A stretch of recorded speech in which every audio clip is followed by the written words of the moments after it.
So you were already asked to play around with some R code instructions in our data camp course on the valuation of life insurance products.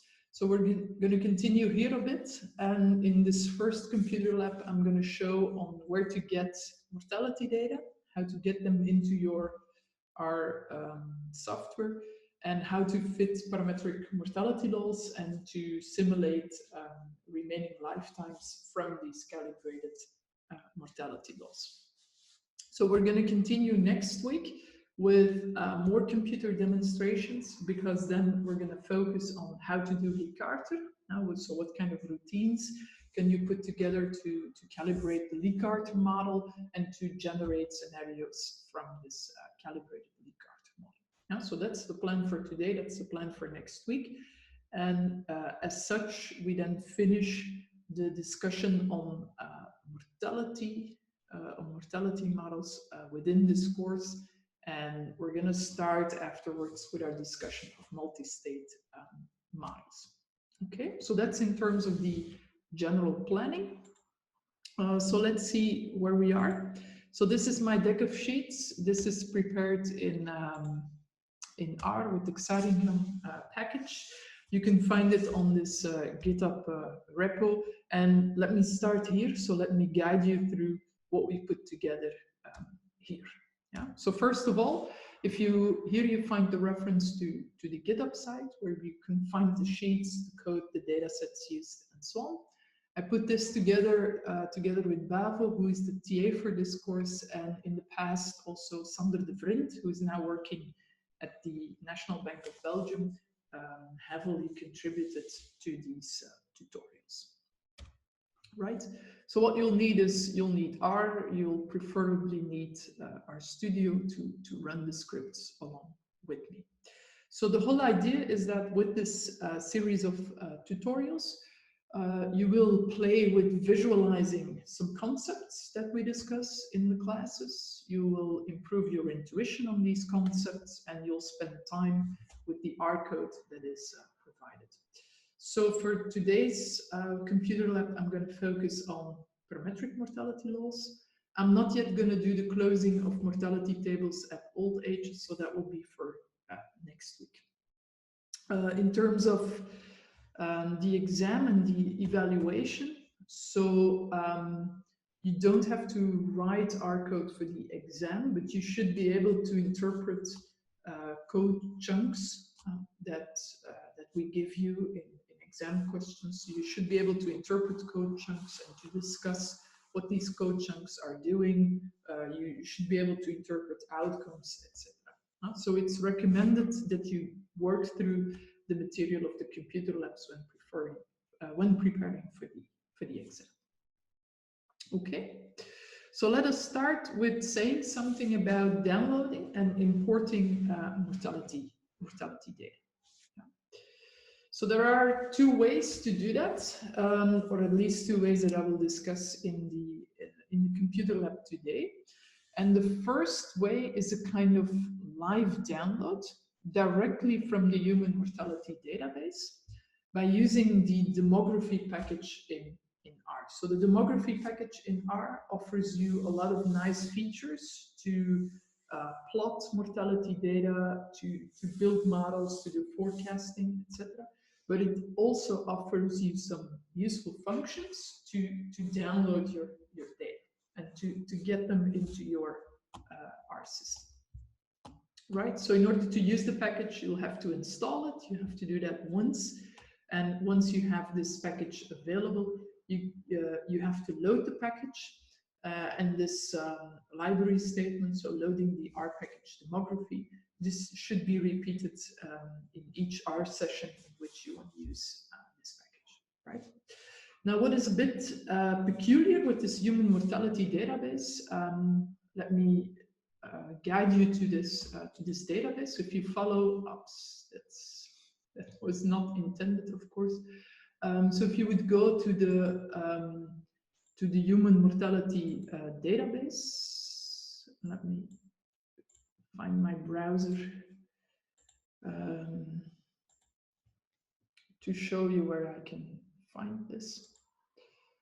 So here we are, and I want to go to mortality.org. So that's the website of the Human Mortality Database. So sorry for the broken link. I will finish that on the GitHub. So here you see this Human Mortality Database. Here you can download for 41 countries or areas. You can download a lot of different statistics related to mortality. So if I pick Belgium, then you will see here that for Belgium, I can get period data on birds, deaths, population size, exposure to risk, death rates, life tables, life expectancy, etc., etc. And I can get that in 1 by 1. So that means 1 age, 1 period, or I can have 1 age and then a 5-year interval, 1 age, 10-year interval, etc. You'll also have a lot of background documentation on how these tables, these statistics are put together, and so on and so forth. Now, what you have to keep in mind is when you go to the Human Mortality Database, you'll need to create an account. That's for free, but you'll have to do that once. Create an account, create a password so that you can log in into this sheet, right? So why am I saying that? Because if you go to the lecture sheets, if you go back to the lecture sheets, and here we are, then you'll see that I specify here a username and I specify a password. Now this is something that we put together for you. And this is of course a bit of a strange name, but it's West Flemish for bin, if you want. So this is just an account that we put together for classes, for workshops, etc. And this allows you to use the function hmd.mx, which allows you to read directly a 1-by-1 table with central death rates from the Human Mortality Database. And in this case, I do that for Belgium with acronym BEL. I specify my username, I specify my password, and I specify that I want to go for Belgian data. I store the resulting data in the object df.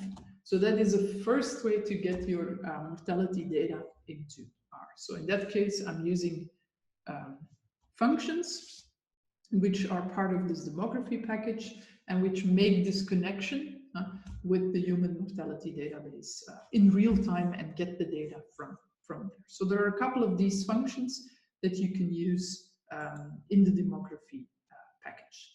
So if we have a look at the data stored in the df data frame, then we'll see with the instruction names, you'll see what kind of different pieces of information are stored in this data set.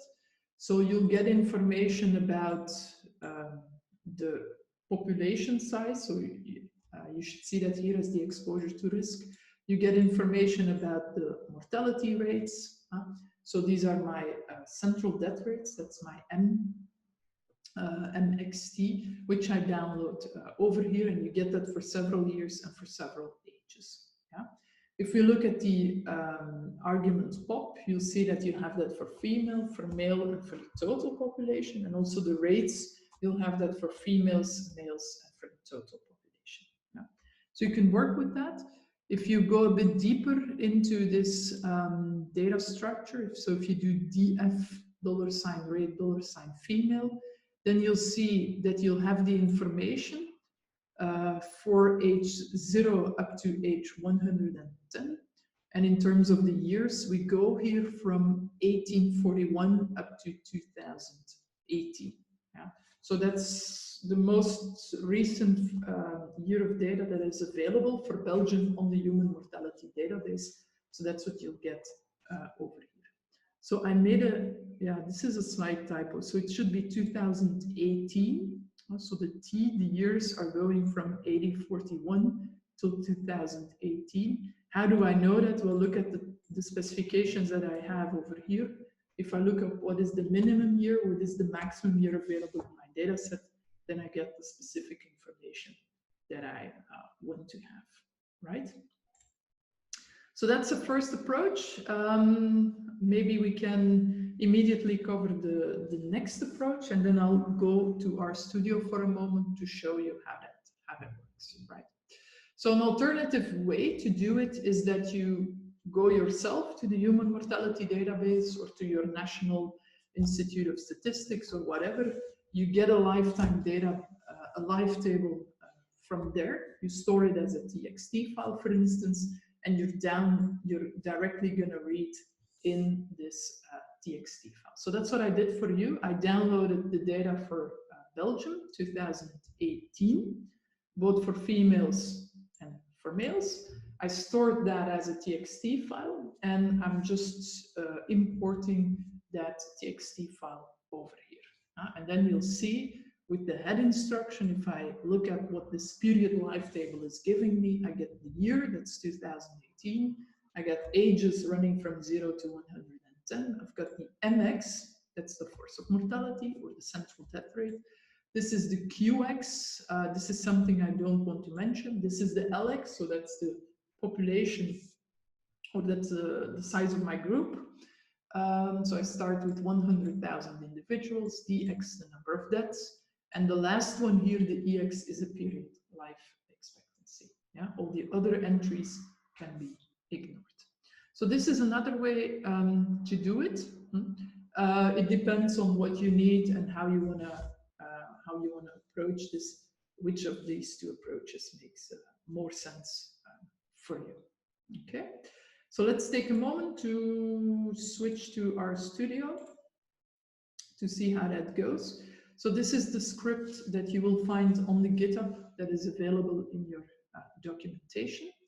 In the setup steps, I'm going to use two packages. I'm going to use the tidyverse library for being able to do ggplot instructions, and I'm going to load the demography package. These instructions here with the RStudio API, that's just to be able to get the working directory of the path, so to get the directory of the folder where this R script is stored right away. So if I run these instructions and if I see, okay, what is there, then I'll find the reference to the path on my computer where the script is stored. And if I do get working directory, then you'll see that I adjusted my path to this directory. Yeah. What am I going to do? I like making my graphs in this specific color, which is the Kai Leuven blue greenish. So I specify this color. And then what you'll see here is that this is my first demonstration on reading in data directly from the human mortality database. Yeah? So having the demography package available, I can do $HMD.mx. And then you'll see here at the right-hand side some explanation of what this function is doing. So this function reads MX one-by-one data from the human mortality database. It constructs a so-called demog data object, which I can then use with built-in plotting instruction. I can use it to fit the Carter model, etc., etc. You also see that we have some equivalent functions, or not equivalent, but similar functions. So HMD.mx, we have HMD.E0 to get life expectancy, and HMD.pop to get population sizes, I think. Yeah. So you can look a bit more into these specifications. Here is my live demonstration of what the function does. So I specify my username, I specify my password, and I load the data and store them in the object def. So the function now connects to the human mortality database. We'll get the information from there, and I can then inspect what's stored in my object.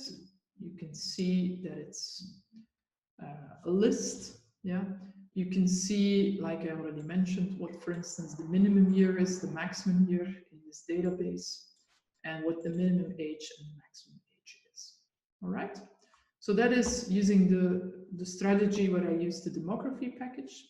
Here is the read.table instruction where I'm going to read the txt file that is stored on my computer. So that is now, that information is now in the data frame Belgium female 2018. So if I check this, this data frame, then I see that I've got 1 year of data, 2018. I've got ages running from 0 to 110. I've got the m-axis, the q-axis, etc., etc. I can do that for males, and I can do that for females. Okay, so far so good. That's where we are. So if I return to my sheets, I think I'm here. Then I'm going to continue with visualizing my period life table. So what I do here is I continue with these Belgium males 2018. I write some ggplot instructions, which is my preferred tool to do graphs in R. And I specify as the aesthetics in this ggplot graph. I put the age on the x-axis, and I put the logarithm of qx, the 1 year probability of dying, or the mortality rate. I put the log of qx on the y-axis. Here I do that for the male data.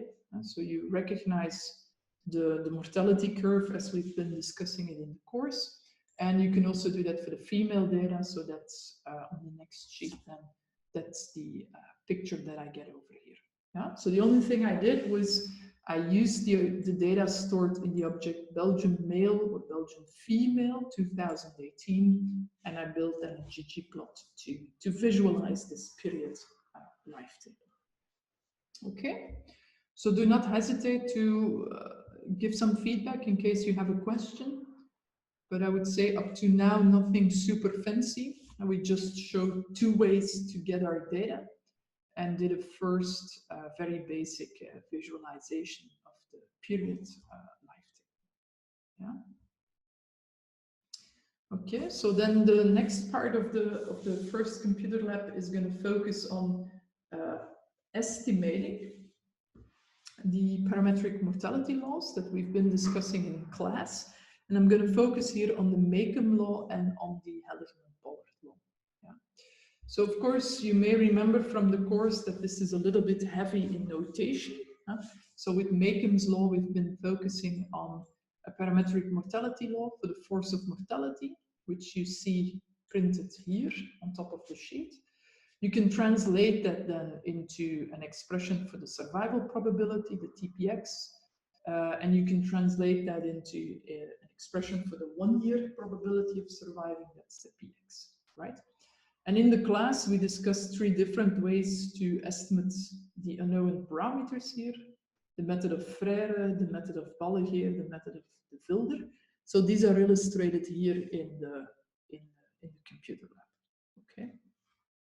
So that's nothing very, very spectacular, but I just want to show you, yeah, if you look, for instance, at this Frère calibration method, then if you remember this from class, Frère is going to split the approach into 2 steps. He's going to say, okay, let's ignore the parameter θ1, which is not depending on age. Let's ignore that parameter first and calibrate the parameters θ3 and θ7 on an interval, say, from age 41 till some old age. And in this case, I picked the age 91, but that's just a choice that I made myself. You can play that with other values. Yeah? And then I think in terms of coding, what you have to be aware of here is that we write a certain function. This function is calculating the sum of the square differences between what I observe for the PX in my period life table and what the parametric mortality law is stipulating for the PX, right? So I take the sum of the square differences, and then I ask R to minimize this function and to find the optimal parameter values, in this case θ7 and θ3, which minimize this function. I can give starting values. I can play a little bit with these starting values to see what their effect is, but that's essentially what I'm doing here. And if you run this instruction, you'll see that I get as the estimated values for my theta 3 and my theta 7, the values that you see being printed over here. Okay. I can continue with that and I can say, okay, now I want to have the theta 1, given that I fix the values of theta 3, theta 7 that I obtained so far. So I'm just going to continue with the same idea. I create the sum of square differences. I want to minimize that. I fix the values that I obtained so far for theta 3 and theta 7, and I calibrate the optimal value for the theta 1. Yeah? So that's essentially what is happening over here. You can look more closely at the code after the class. Yeah. Here is the resulting fit, because of course now that I have these parameters for the Makeham law, I can plot again my period life table for 2018, and I can put on top of that the fitted mortality rates at log scale as expressed by Makeham's parametric mortality. Yeah, you see here that I go from age 41 up to age 91. That's not written in stone, that's just a choice that I made.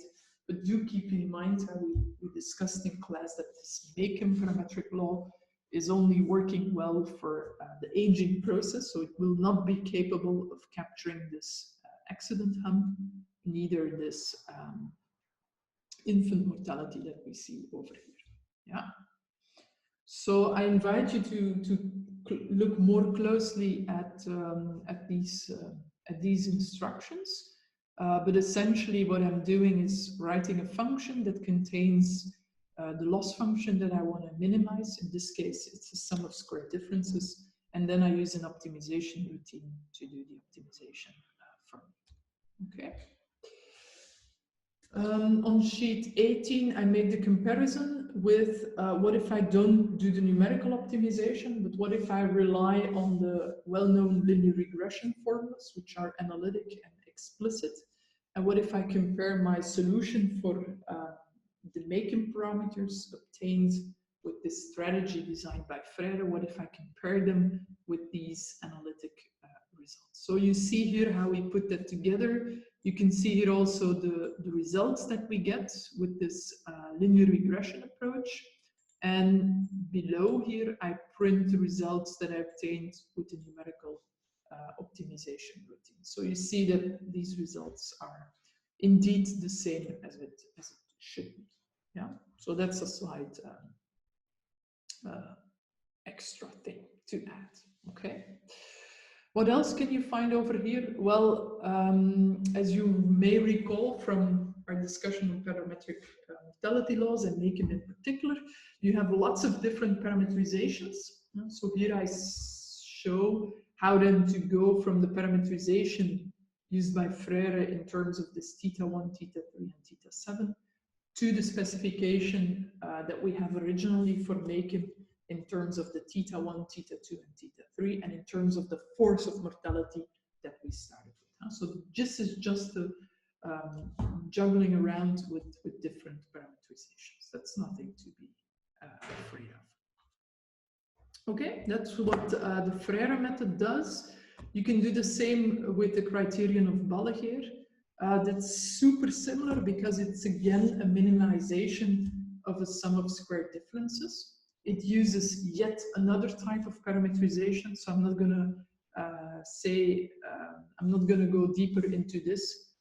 Just have a look at the code. We put the function together. We put appropriate starting values, which are here inspired by the results we already obtained with Frère. We ask R to numerically do the optimization. We go back to the original Makeham parameters, and in the end, we visualize what we calibrated here. So with this Pollard approach, you see that there is quite a deviation obtained over here. So that's something to be aware of. Here I illustrate that for the Belgian data, 2018 male data. In the course notes, I illustrated this for French data. We saw similar deviation. So that's something to keep in mind with this calibration strategy. And then the last one to add in this discussion is the binomial log likelihood of the filter. So essentially what I'm doing here is I define another type of loss function. Now this is my negative binomial log likelihood, which I want to minimize. Yeah, and I'm going to minimize that again numerically. I specify the ages that I wish to use. In this case, age. This is 40 till 91 that I used over here. I specify the corresponding LX values, the number of deaths, and so on and so forth, right? And then if I picture the resulting fit, I'll get something like this. So this is Makeham, calibrated by minimizing a negative binomial log likelihood with numerical optimization routines in R, and this is the fit that I get over the age range from 40 to 91. So that seems to work well. That's what I obtain over here. Any questions on this? Anything you want to share? So I invite you to go through the code. So that's what you will find here in my R script for the first computer lab. So if you run these instructions, you will see that you can use them here to fit this Makeham law along the different criteria that we just discussed. Yeah. Okay. So what else is there to mention about this first computer lab? So the next thing we do is how then to simulate future lifetimes according to the fitted Makeham law. So this is something we already discussed in class, and we explained that you'll need like this type of recipe to simulate the remaining lifetime Tx of a person who is now hx. And what I'm doing essentially is showing you here how to put that together in R. So first I run an experiment for an individual age 50. In fact, not for one individual, but for a group of people age 50. I'm going to simulate 100,000 people who are now age 50, and I'm going to simulate the remaining lifetime stored here in the vector t. And if I do then t plus age, I get their corresponding ages at death, right? So that's what I'll do here for 100,000 individuals. And I can then, of course, picture this distribution of the simulated ages at death. And then I'll see here how many of them will die at the age 50, 51, and so on and so forth. Yeah, so that's what I get based on my calibrated Makeham law. That's in black. I can compare that with what the Makeham law will theoretically give me. So theoretically, I can look at what is the probability to survive another t years according to Makeham. And then I can say, okay, for the 100,000 individuals that I start with, how many of them do I expect, according to this Makeham law, to die at a specific age? So of course the red and the black, they are very close together because the black, that's the result of a specific simulation, and the red is what I would expect to happen for a group of, in this case, 100,000 individuals. Yeah.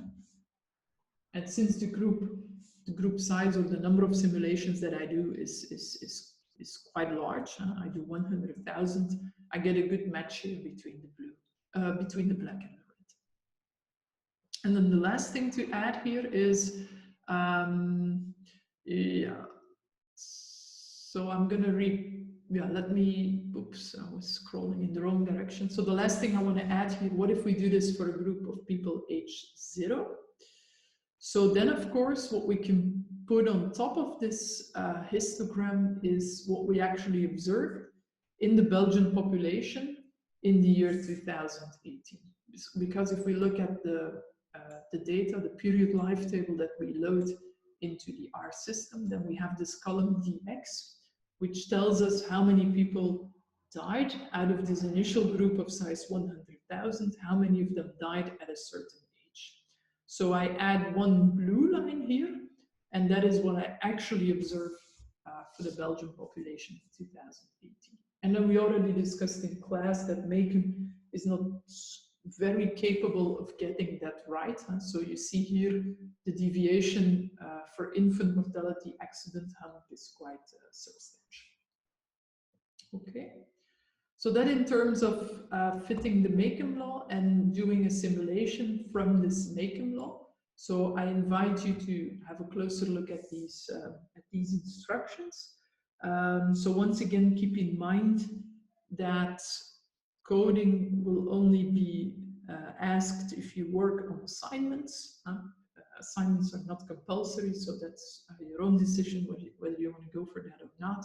And in terms of the exam, I only expect you to be able to make sense out of these instructions and the resulting output. So don't worry too much then about the syntax details. Any questions on this? So you can do this in the R script, so you can go with these instructions in the script that I put on the GitHub site and try this yourself. Let me conclude then with showing you what we did for the Heligman-Pollard law. So as you remember from class, this is a way bigger function, uses 8 parameters, yeah, and starts from a specification like this. So we're going to do here a calibration using maximum likelihood estimation. So we're going to go for the binomial likelihood, if I remember well. And we're going to stress the importance of starting values. And then in the end, we're going to end with showing you how you can simulate from this Helligman-Pollard law. So this is something we already discussed in class. So here it's just a matter of demonstrating this in R, right? So let us start with the infant mortality. So you put the negative binomial likelihood together. And at the first, in the first step, you're only going to focus on this part of the Helligman-Pollard law that looks into the infant mortality. So that is the part that is using theta 1, theta 2, and theta 3. So if I go back, that's just the first part here in my mortality law specification. Yeah. So what can I do? I just run the numerical optimization routine again. And I fit this first part on, let's say, the first, the age 0 up to 5 or age 0 up to 4 or whatever you would like to experiment with. Yeah. So here it turns out that due to local optima in this log likelihood, the starting values that we use really make a difference. And we show here 2 experiments. In the first fit, we go for these starting values. In the second one, we go for these starting values. So we see that the second set of starting values reaches a lower optimal value of the likelihood. So that is better because I try to minimize the minus log likelihood, right? So the second set of starting values leads to a better solution. And also if I plot that, there is a clear difference.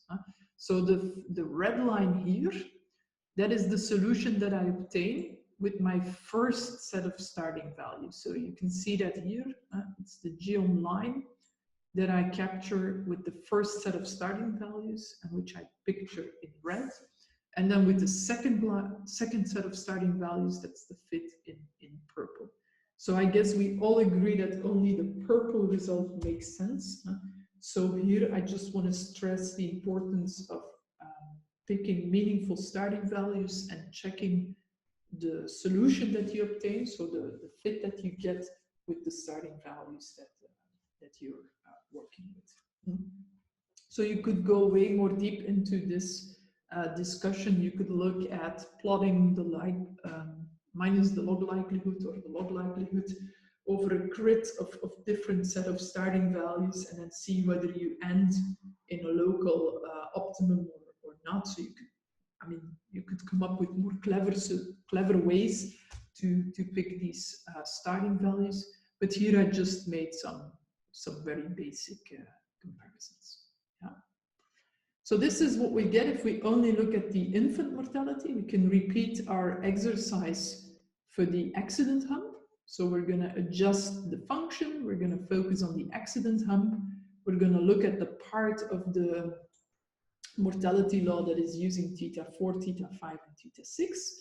Again, we're going to try out different values to initialize the optimization routine.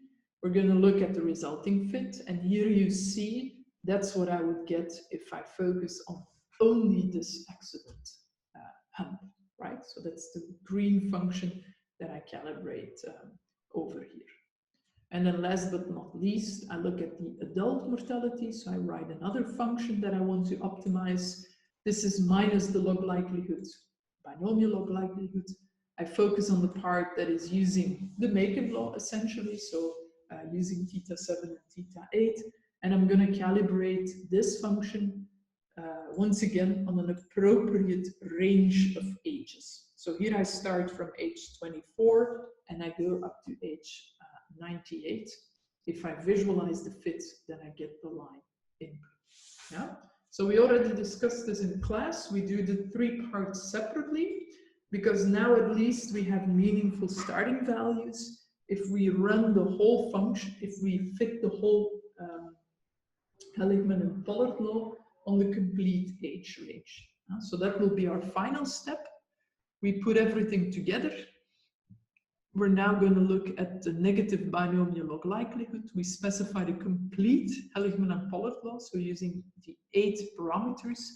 And the trick here is now to start or to initialize the optimization routine with the parameter estimates as I obtained them so far. So when fitting the 3 parts in the mortality law on specific ranges of ages, put that all together and fit the whole specification on the complete age range. At least I went here from age 0 up to age 98. So you have to be a little bit careful with these, what's happening at very old ages. Yeah. So I recommend not to go up to age 110 with the data as we have them right here. But we know that in reality, that's also, I mean, that's not the goal. So you're going to close this mortality table or this, this period table for old age mortality anyway. So there's, it's not a restriction that you're not going to use all the available information, all the available observation over here. So if I run the routine once again, now I'll get the line in red. Yeah, so I see that that makes sense across the whole age range.